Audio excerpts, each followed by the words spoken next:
It's one of the most powerful words in the world. I believe it has probably saved more lives than any other single word. Hi, I'm Gina with Hope and Cope. At my channel, we discuss how to incorporate the life skills that we need to have our best life in spite of the painful and sometimes even tragic situations in life. This powerful little word is hope. Now hear me out before you decide that I'm wrong. Let me make my case and just think about it. How many times has simply being able to hold on to hope, been able to encourage somebody to take another breath, to take another step, to endure another day, to go through the struggles of life for a little while longer, just because they have hope that the future can be better than it is right now. Hope really saved my life after the death of my brother. It was such a painful experience and went on for so long that just knowing that surely time would help to heal those wounds was enough to help me to continue to go on in spite of the pain and the grief. And hope really helped me when my husband started down his path of addiction. If I had not had hope that we could rise above this, if I had not had hope that he could find recovery and deliverance, I do not know if I could have endured. I had hope every time my husband went into a new rehab, and yeah, he went into rehab a lot. I had hope every time he opened his Bible that he would read something to encourage him. I had hope that every time he went to church, he would hear something that would spark that spiritual awakening that would deliver him.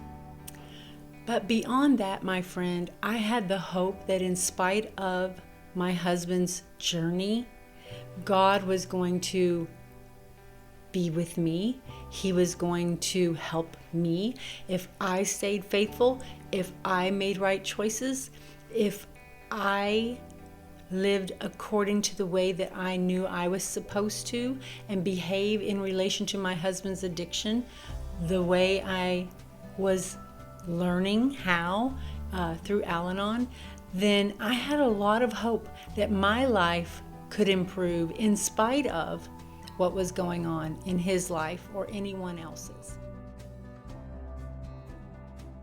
I had this picture in my mind every day. I was on a road, and over this road was a slight hill that I couldn't see the other side. And in my mind, every day I said, what if deliverance is right on the other side of that hill? What if recovery is right on the other side of that hill?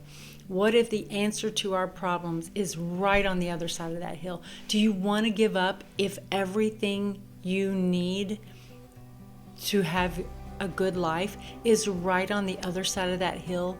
And I always decided I did not want to give up. I always wanted to see what was over the horizon, what would be there to help me and my family to survive the situation that we were in. And that helped me to never give up, because I wanted to be where God wanted me when we got over that hill, and things and the answers and the solutions and the recovery and the healing were there. Then sadly, that fateful day occurred when my husband had a drunk driving accident that resulted in him being paralyzed. It was at the time a very tragic event in our life, and I knew that it was an event that was going to change our life forever. But it also was a beginning to an abstinent life. It also was the beginning to a time of sobriety, even if it was forced upon him. And that set us on a new path with new challenges for sure. I would not wish on anyone being the full-time caregiver of a quadriplegic, but it did set us on a path of recovery of the mind and our relationship.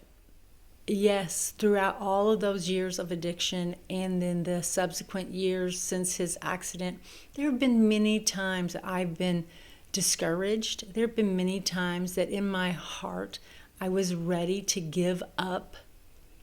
But again, hope is just what kept me going. Hope that things would improve. Hope that things were on the way to improving. And hope that I could have a full and enjoyable, meaningful, valuable life in spite of the difficulties. My husband and my marriage was always challenging, just like anyone's is. Anyone's life is always challenging. But it was not until his addiction that things were truly overwhelming, and I had a desire to escape. I had a desire to detach permanently in the situation, but I always felt like I was supposed to stay. I always felt like it was God's will for me to stay. I had known that our marriage was put together by God, and so I determined to not perceive that any differently, even though now things were contrary to the way they had been for 25 years, and he certainly wasn't the person that I married or the person that I had been with all of those years.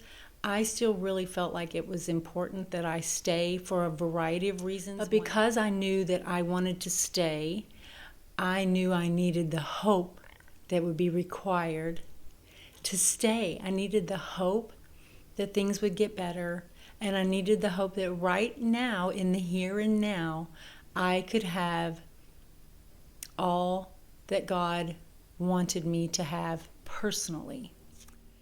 Because of the hope that Rob would get better and our marriage would be restored, I began to be able to look at every day as a gift and to try to say, I want to be positioned every day to be ready to receive that gift of recovery and deliverance.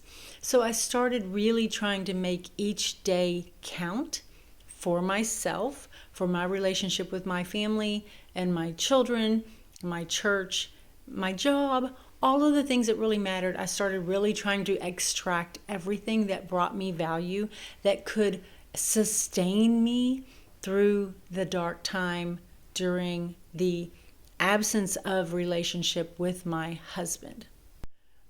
I do just want to say here that I don't think that it is God's will for everyone to stay in their marriage union. I think that that is far too complex for any person on this side of a camera to decide for someone else.